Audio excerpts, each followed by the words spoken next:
नमस्कारम। मैं संजय पाल चौरान आप सभी का स्वागत करता हूं। रीट परीक्षा को लेकर कार्यालय निदेशक प्रारंभिक शिक्षा राजस्थान बीकानेर के द्वारा बहुत जल्द 31,000 पदों को लेकर विज्ञप्ति निकलने की संभावना है। इन 31,000 ये जो डेट है ये हमने ली है, जो पुरानी विज्ञप्ति थी जो 31 जुलाई 2018 को जारी हुई थी, इसमें एक नई डेट आएगी जब भी वो जारी होगी। भर्ती परीक्षा जो है वो 2021 होगी। ये हमने केवल जो लेवल द्वितीय में इंग्लिश है उसका डिटेल एडवर्टीजमेंट लिया है। कुछ पॉइंट हैं, बिंदु हैं जिन पर आपकी समझ होनी चाहिए, जिससे जब ये फॉर्म निकलेंगे तब आपको हड़बड़ी न हो, कोई गफलत न रहे। इसलिए हम इस डिटेल एडवर्टीजमेंट के बारे में कुछ बातें करेंगे। सबसे पहले पिछली जो भर्ती परीक्षा हुई थी उसमें लेवल द्वितीय में इंग्लिश के जो हैं 9,444 पद थे, जिसमें से जो इंग्लिश के लिए 9,278 थे और स्पेशल एजुकेशन इंग्लिश के लिए 178 पोस्ट इसमें से थे। एक महत्वपूर्ण पॉइंट वो ये था कि इन पदों के लिए जो टीएसपी एरिया सहित संपूर्ण राजस्थान व राजस्थान के बाहर के निवासी भी पात्र होंगे। गैर अनुसूचित क्षेत्र के पदों के नियुक्तियों हेतु बहुत महत्वपूर्ण पॉइंट है ये, इसको समझिए। है तो ये विज्ञप्ति एनटीएसपी की, नॉन टीएसपी जो क्षेत्र है उसके लिए है, लेकिन इसमें जो टीएसपी के विद्यार्थी हैं वो विद्यार्थी भी इस पदों के लिए, इन पदों के लिए पात्र हैं। वो इसमें अपना फॉर्म लगा सकते हैं और नियुक्ति ले सकते हैं। राजस्थान राज्य के बाहर के जो विद्यार्थी हैं, निवासी हैं, वो भी जनरल कैटेगरीज में इसमें से शामिल हो सकते हैं। अगले हम पेज पे चलते हैं। ये जब विज्ञप्ति आई थी तो कितने दिनों का समय दिया गया था फॉर्म भरने के लिए, इस पर यदि हम गौर करें तो आप देखेंगे कि 5 अगस्त 2018 से लेकर 21 अगस्त 2018 तक, इसका मतलब है 21 दिनों का समय दिया गया था। और ये विज्ञप्ति जो है वो जारी हुई थी, आप यहाँ देख पा रहे होंगे उस डेट में 31/7/2018, अर्थात 31 जुलाई को ये जारी हुई विज्ञप्ति। उसके पश्चात 5 तारीख से लेकर 25 तारीख के बीच में फॉर्म भरे गए ऑनलाइन। कुल मिलाकर 21 दिनों का आपको समय मिला। उस समय नियम जो था वो रीट में 60% का था। इसमें कुछ श्रेणियों में संशोधन किया गया है, कुछ श्रेणियों में इसमें छूट दी गई है, जैसे कि ओबीसी एससी एसटी के लिए कुछ छूट है, विडो डाइवोर्सी उनके लिए कुछ छूट है, तो इसमें वो संशोधन हो जाएगा। जो अनुसूचित जनजाति अर्थात टीएसपी के जो अभ्यर्थी हैं, अनुसूचित जनजाति के अभ्यर्थियों के लिए कौन से जो शेड्यूल्ड एरिया हैं, टीएसपी वाले एरिया हैं, उनके लिए जो है 36% उत्तीर्णांक का नियम था। किसकी बात चल रही है? ये बात चल रही है रीट परीक्षा में अंकों की, और ये अब भी नियम लागू है। एक और महत्वपूर्ण बात जो इसमें कही गई है वो ये है कि यदि आपने स्नातक उत्तीर्ण करने के बाद एडिशनल किया है, उस समय एडिशनल वाले मान्य थे, अभी इसको लेकर विवाद है, वो भी इसमें मान्य थे, और 30% अंक भार मान्य होगा। और इसमें स्नातक और एडिशनल इन दोनों के नंबरों को जोड़कर फिर उसका 30% जो है वो निकालने की बात कही गई है। 4 वर्षीय जो हैं इंटीग्रेटेड बीए बीएड वाले या बीएससी बीएड वाले, उनमें भी ये था कि जो बीए बीएड या बीएससी बीएड हैं उनके आधार पर इनके नंबर निकाले जाएंगे। एक बहुत महत्वपूर्ण बात, कोई भी गलत या अपूर्ण सूचना भरने पर अभ्यर्थी का आवेदन रद्द किया जा सकता है। एक और बात जो बहुत महत्वपूर्ण है, आप एक ही विषय हेतु एक से ज़्यादा आवेदन भरते हैं तो अंतिम आवेदन मान्य होगा। इसीलिए आपको ये वीडियो देखना चाहिए, पूरा वीडियो देखना चाहिए कि क्या क्या नियम हैं, और अच्छे से नियमों को समझना चाहिए, और गड़बड़ी में फॉर्म भरने की बजाय आराम से तसल्ली से इस फॉर्म को आपको भरना चाहिए। एक और महत्वपूर्ण बात, यदि कोई अभ्यर्थी तृतीय श्रेणी अध्यापक के लेवल द्वितीय में एक से अधिक विषयों के पद हेतु निर्धारित योग्यता रखता है, जैसे मान लीजिए कोई विद्यार्थी है उसके हिंदी भी है और उसके साथ में उसके एसएसटी भी है, तो इन दोनों का वो फॉर्म भर सकता है। उसके लिए अलग अलग फॉर्म भरना होगा, अलग अलग उसके लिए उसको जो है फीस देनी होगी। अगले पॉइंट पर यदि हम चलें, एक और महत्वपूर्ण बात, जब आप फॉर्म भरेंगे तो 33 जिलों में से 30 जिलों की जो है वरीयता वो आपको भरनी होगी। 30 जिले, 3 जिले जो हैं वो हटाए गए हैं, वो 3 जिले टीएसपी के हैं जहाँ तक मेरी जानकारी है डूंगरपुर, बांसवाड़ा और प्रतापगढ़, ये आपको रैंक में नहीं भरने होंगे। बाकी 30 जिलों के रैंक भी आपको भरनी होगी और उसी के आधार पर इन जिलों में आपको जिला आवंटन होगा जब फाइनल लिस्ट आएगी उसके बाद। अध्यापक लेवल द्वितीय अंग्रेजी हेतु शैक्षिक और प्रशैक्षणिक योग्यताओं सहित आरटेट में बहुत महत्वपूर्ण है, अंग्रेजी शामिल होनी चाहिए। इसको समझते हैं, आपके बीए में जो है वो इंग्लिश होनी चाहिए, या फिर इस विज्ञप्ति की हम बात कर रहे हैं, नई विज्ञप्ति नहीं आई है, या फिर आपने बीए एडिशनल किया है उसको आप में इंग्लिश से किया हुआ होना चाहिए, प्लस आपने रीट में जो है वो इंग्लिश एक भाषा के रूप में होना चाहिए। और इस पर भी बहुत विवाद हुआ था, विद्यार्थियों की चिंता थी कि भाषा प्रथम के रूप में हो या फिर भाषा द्वितीय के रूप में हो, कोई फर्क नहीं पड़ता। आपके रीट में इंग्लिश है प्लस आपके बीए में या बीए एडिशनल कर रखा है, तब आप इंग्लिश के लिए पात्र हैं। इस बार एडिशनल को लेकर कुछ विवाद है, वो देखना होगा जब ये विज्ञप्ति आएगी तो। एक और बात यहाँ समझने वाली है, बीएड में टीचिंग सब्जेक्ट इंग्लिश था या नहीं था, ये कोई मायने नहीं रखता है कि आपके बीएड में टीचिंग सब्जेक्ट था या नहीं था। इसके बाद यदि हम देखें कि विभाग द्वारा विज्ञापित जिलेवार पदों में कमी या वृद्धि की जा सकती है, ये कुछ चीज़ें दे रखी हैं जो उनको आपको पढ़ना चाहिए। इसकी पीडीएफ भी आपको हमारे टेलीग्राम चैनल पर मिल जाएगी। ऑनलाइन आवेदन करने के बाद, आवेदन का क्रमांक प्राप्त करने के बाद आप उसका प्रिंट जो है वो सुरक्षित रख लें। ये जो एक पॉइंट है जो कुछ विद्यार्थियों के लिए बड़ा प्रेरणा का कार्य कर सकता है, वो ये है कि 23,700 ये मासिक रूप से आपको 2 वर्ष तक जो आपका, ये देखो 2 वर्ष के लिए परिवीक्षाधीन जो परीक्षार्थी है उनको ये मिलेगा। 2 वर्ष तक जो आपका कार्यकाल रहता है शुरुआत का, उसके बाद इसमें बढ़ोतरी हो जाती है, लगभग 35-40 हज़ार के आसपास हो जाता है। तो 23,770 ये 2 वर्ष तक की आपकी फिक्स जो है वो सैलरी रहेगी यदि आप चयन पाते हैं तो। न्यूनतम शैक्षणिक एवं प्रशैक्षणिक योग्यताएं, यहाँ हमने इंग्लिश की डिटेल एडवर्टीजमेंट को खोला है, इसलिए हर जगह आपको इंग्लिश दिखाई देगा। इसको समझिए, ये जो नियम है, ये नियम थे, इन नियमों में अब एक नियम और जोड़ दिया गया है। या हम देख पा रहे होंगे 45% होनी चाहिए, 50% होनी चाहिए, ये सारी चीज़ें। अनुसूचित कितने प्रतिशत होने चाहिए, डिप्लोमा क्या होना चाहिए। अब देखो ये बहुत महत्वपूर्ण है, कुछ विद्यार्थियों को पिछली परीक्षा में केवल इस डेट की वजह से बाहर निकाल दिया गया, वो समझिए आप।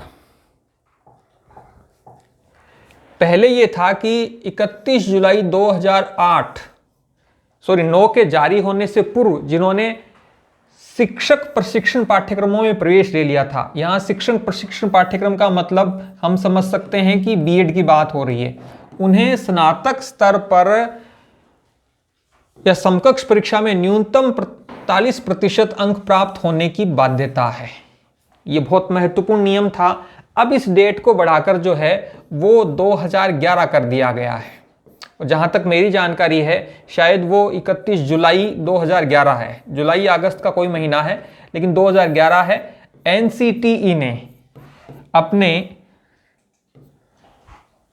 गजट नोटिफिकेशन में इसको जारी कर दिया है और ये कहा है कि इस तारीख से पहले यदि किसी ने बीएड में एडमिशन लिया है तो उसको बीए में मिनिमम मार्क्स की कोई योग्यता नहीं है, और इसके बाद यदि एडमिशन लिया है किसी ने बीएड में तो उसके लिए न्यूनतम प्रतिशतांक जो है 45-50 वो अलग अलग कैटेगरियों के लिए अलग अलग है। आगे हम यदि चलें, ऐसे अभ्यर्थी जिन्होंने जम्मू कश्मीर से बीएड किया है वो मान्य होंगे। एक और महत्वपूर्ण बात, ये वो पॉइंट है जिसको लेकर कई बीएड करने वाले विद्यार्थियों की चिंताएं जो हैं वो बहुत तीव्र हैं। अभ्यर्थी द्वारा आवेदन प्रस्तुत करने की अंतिम दिनांक, अभी फॉर्म निकलेंगे उसमें लास्ट डेट भी होगी, सभी न्यूनतम शैक्षणिक योग्यताएं जिसमें शैक्षणिक, प्रशैक्षणिक और राजस्थान अध्यापक पात्रता परीक्षा रीट अर्जित करना अनिवार्य है। आवेदन की अंतिम तिथि के पश्चात अर्जित निर्धारित योग्यता मान्य नहीं होगी, ऐसे अभ्यर्थी अपात्र होंगे। इसका ये बात हो रही है बीएड सेकेंड ईयर वाले, जिसको बीएड रनिंग कह सकते हैं हम, या बीएड फाइनल ईयर के जो विद्यार्थी हैं उनके लिए बहुत महत्वपूर्ण है कि जो अंतिम दिनांक आएगी, अभी विज्ञप्ति आने वाली है कुछ दिनों में, हो सकता है 2-5 दिन में आ जाए, उसमें जो लास्ट डेट होगी तब तक आपकी सारी योग्यताएं पूरी हो जानी चाहिए। ये इस विज्ञप्ति की भाषा जो है वो कहती है। इसके पश्चात 2 से अधिक संतान नहीं होनी चाहिए। ये कुछ नियम हैं जिनको आपको देखना चाहिए। उसके अलावा आयु सीमा में जो है 40 वर्ष है जनरल के लिए, और इसमें आपको जो है वो तारीख भी बताई जाएगी कि 40 वर्ष में कब से आपको 40 वर्ष जो है वो हम काउंट कर रहे हैं। यहाँ 2019 की डेट ली थी इन्होंने, 2018 में वैकेंसी आई थी। कब आई थी? 31 जुलाई को आई थी, और फिर उसके बाद में अगस्त में फॉर्म भरे गए। तो डेट कब से काउंट कर रहे हैं? 2019। तो संभावना है कि 1 जनवरी 2022 आपके लिए डेट हो जहां से आपकी आयु काउंट होगी। उसमें न्यूनतम 18 वर्ष होनी चाहिए और अधिकतम जो है वो 40 वर्ष होनी चाहिए। इस तारीख तक आप 40 वर्ष से अधिक नहीं होने चाहिए, ये नियम ये कह रहा है। उसके पश्चात 5 वर्ष की छूट भी है SC, ST, OBC वगैरह कैटेगरियों में। उसके बाद SC और ST कुछ महिलाओं के लिए 10 वर्ष की छूट है, भूतपूर्व सैनिकों के लिए 50 वर्ष है अधिकतम आयु, और पंचायतों में जो कोई सेवाएं कर रहे हैं उसके लिए भी कुछ छूट दी गई है। आगे हम यदि बात करें आरक्षण का प्रावधान, जो भी आरक्षण दिया गया है बाकायदा उसमें दिया जाएगा। हम इसमें अंत में किस जिले में कितने पद थे वो भी इसमें इन्होंने दे रखा है। भूतपूर्व सैनिकों के लिए है, उत्कृष्ट खिलाड़ियों के लिए इन्होंने क्राइटेरिया बना रखा है, उनके लिए इन्होंने जो है वो आरक्षण का प्रावधान रखा है। एक और बात जो इसमें कही गई है, वो जो 8% है वो विधवा महिलाओं के लिए महिला पदों से, महिला हेतु आरक्षित दर्शाए गए पदों में से 8% विधवाओं के लिए, 2% जो हैं परित्यक्ताओं के लिए होंगे। एक और महत्वपूर्ण बात जो आपको यहाँ समझनी चाहिए, पॉइंट नंबर जो इसमें 5 है, वो अनुसूचित जाति, जनजाति, पिछड़ा वर्ग, अति पिछड़ा वर्ग जो भी हैं, इनमें राजस्थान राज्य के स्थायी निवासी से ही भरे जाएंगे। ये क्लोज बहुत महत्वपूर्ण है। इसका मतलब है इन श्रेणियों का लाभ उन्हीं को मिलेगा जो राजस्थान के स्थायी निवासी हैं, और राजस्थान के बाहर से हैं आप, SC के हैं, ST के हैं, OBC के हैं, तो आप राजस्थान में जब फॉर्म भरेंगे तो आपको सामान्य वर्ग से ही फॉर्म भरा जाएगा। एक और बात, SC, ST वगैरह जो भी ये हैं, ऑनलाइन आवेदन की अंतिम तिथि से पूर्व उनका प्रमाण पत्र जारी होना चाहिए। बहुत महत्वपूर्ण है। कई बार होता है 2 साल 1 साल पुराना हमारा ये सर्टिफिकेट बना होता है, हालांकि SC और ST का जो सर्टिफिकेट है वो एक बार ही बनता है। OBC और बाकी जो श्रेणियां हैं उनका सर्टिफिकेट 6 महीने 12 महीने में बनाना होता है। तो मेरा आपको ये सुझाव है कि आप समय रहते नए जो आपका जाति प्रमाण पत्र है उसके लिए आप अप्लाई कर दीजिए। EWS का जो सर्टिफिकेट है वो वित्तीय वर्ष तक के लिए मान्य होता है। इसका मतलब है 1 अप्रैल से लेकर 31 मार्च तक आपका EWS का सर्टिफिकेट मान्य होता है। 31 मार्च के बाद आपको नया EWS सर्टिफिकेट के लिए आवेदन करना होता है।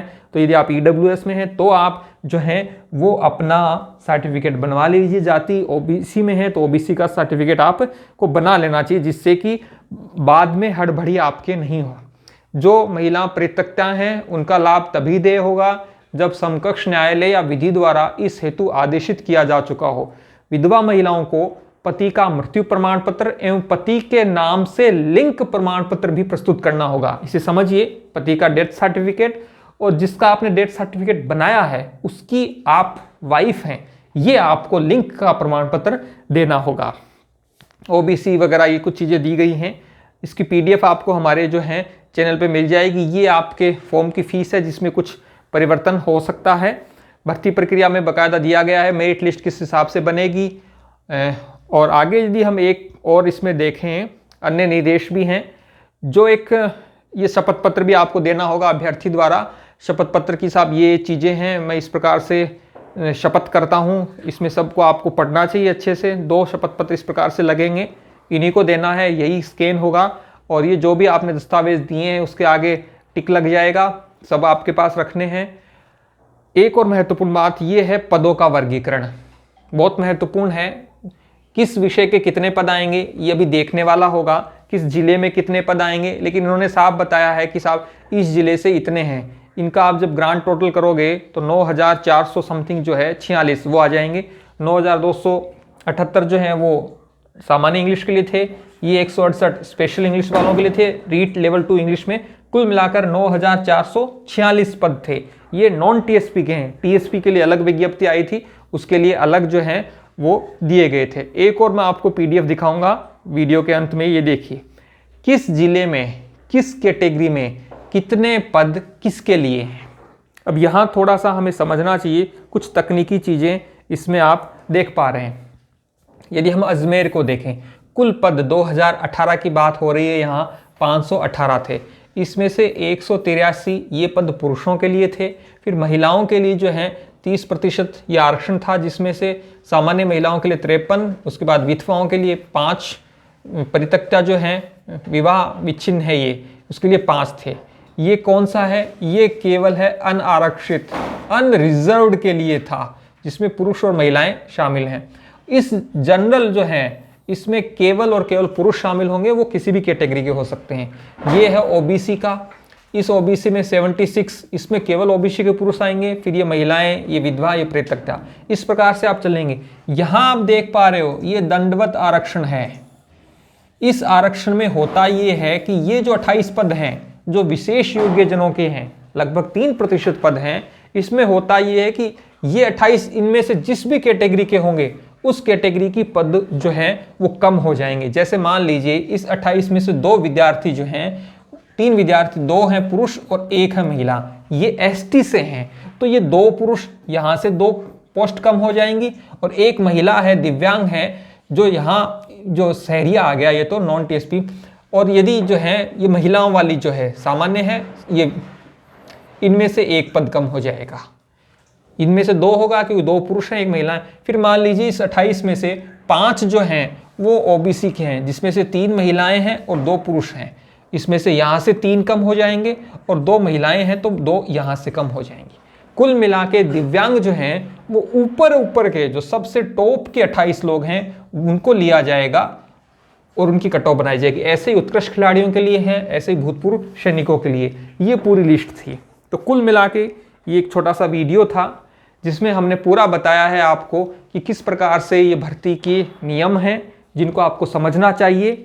इन नियमों का आपको अध्ययन करना चाहिए। जैसे ही नई विज्ञप्ति आएगी तो इसमें कुछ संशोधन होंगे, पदों की संख्या में संशोधन होगा, कुछ नियमों में संशोधन होगा, लेकिन तब तक आपके लिए ये विज्ञप्ति बहुत महत्वपूर्ण है। आप यदि रिजर्व कैटेगरी से हैं तो आपको अपना जाति प्रमाण पत्र बनाने के लिए अप्लाई कर देना चाहिए। किसी का मूल निवास प्रमाण पत्र नहीं बनाया, वो राजस्थान से, वो आपको अप्लाई करना चाहिए। और यदि आप जो हैं इस प्रकार की कैटेगरी के हैं तो आपको ये देखना चाहिए। एक जनरल जो कैटेगरी है, जनरल जो सब्जेक्ट्स होते हैं, उनके लिए भी हम एक वीडियो बनाएंगे, छोटा सा वीडियो, जिसमें कि हरियाणा वाले जो विद्यार्थी हैं जिनके बीए में 3 वर्ष तक हिंदी और इंग्लिश होती है, उनकी क्या स्थिति है, क्या स्टैंड है सरकार का और कोर्ट का उनको लेकर, ये हम एक छोटे से भविष्य में वीडियो बना के जारी करेंगे। वीडियो कैसा लगा हो, अच्छा लगा हो तो आप ज़रूर अपने दोस्तों के साथ शेयर कीजिए। और इस वीडियो में जो भी 15 पेज की डिटेल एडवर्टीजमेंट है, इसको आपको व्यक्तिगत पढ़ना चाहिए और समझना चाहिए, क्योंकि इसी के आधार पर आपकी फाइनल लिस्ट निकलेगी, नौकरी वाली लिस्ट निकलेगी।